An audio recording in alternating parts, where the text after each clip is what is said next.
നമുക്കിന്ന് വ്യത്യസ്തമായ രീതിയിൽ ഒരു ചായക്കടിയായാലോ? ചായ തിളയ്ക്കുന്ന നേരം കൊണ്ട് തന്നെ പ്രിപ്പയർ ചെയ്തെടുക്കാൻ പറ്റിയ ഒരു സിമ്പിൾ റെസിപ്പി ആട്ടോ. അതിനായിട്ട് വേണ്ടത് കുറച്ച് ബീൻസ് ആണേ. അത് നമുക്ക് നന്നായിട്ടൊന്ന് കഴുകി ഇതുപോലെയൊന്ന് അതിൻ്റെ ടിപ്പും എൻ്റെയൊക്കെ ഒന്ന് നമ്മൾ മുറിച്ച് കളയല്ലോ. എന്നിട്ട് ഇതുപോലെ ഒന്ന് ചെറിയ പീസാക്കി മുറിച്ചെടുക്കണം. അതിനുശേഷം ഇതിലേക്ക് ആവശ്യത്തിനുള്ള ഉപ്പ്, ലേശം മഞ്ഞൾപ്പൊടി ചേർത്ത് കൊടുക്കാം.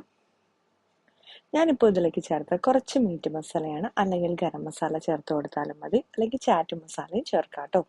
ഇപ്പം ചേർത്തത് അരിപ്പൊടിയാണ്. ഇപ്പം കുറച്ച് കടലമാവിൻ്റെ പൊടി ചേർത്ത് കൊടുത്തിട്ടുണ്ട്, കുറച്ച് കായപ്പൊടി ഇങ്ങനെ ചേർത്തിട്ടുണ്ട്.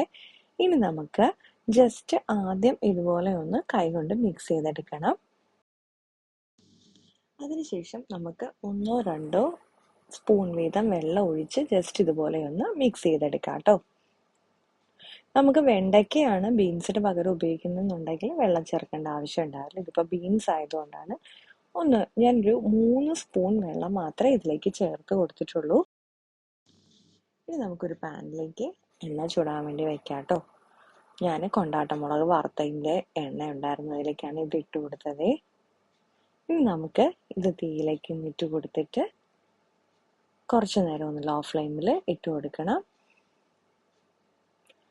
അതിനുശേഷം നമുക്ക് അങ്ങോട്ടും ഇങ്ങോട്ടും ഒന്ന് മറിച്ചിട്ട് നല്ലപോലെ ഫ്രൈ ആയി വരുമ്പോഴത്തേക്കും നമുക്ക് കോരി മാറ്റിയെടുക്കാം കേട്ടോ. ഒരു 5 മിനിറ്റ് കൊണ്ട് തന്നെ നമ്മുടെ സ്നാക്കൊക്കെ ഇവിടെ റെഡി ആയിട്ടുണ്ട്.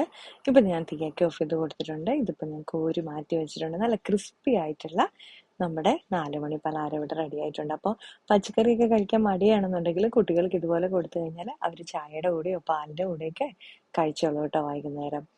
അപ്പോൾ നമ്മുടെ ഇന്നത്തെ വീഡിയോ ഇത്രയേ ഉള്ളൂ. അപ്പോൾ എല്ലാവർക്കും ഇഷ്ടപ്പെട്ടിട്ടുണ്ടെന്ന് വിചാരിക്കുന്നു. തീർച്ചയായിട്ടും മറ്റൊരു വെറൈറ്റി ആയിട്ട് വീണ്ടും കാണാം.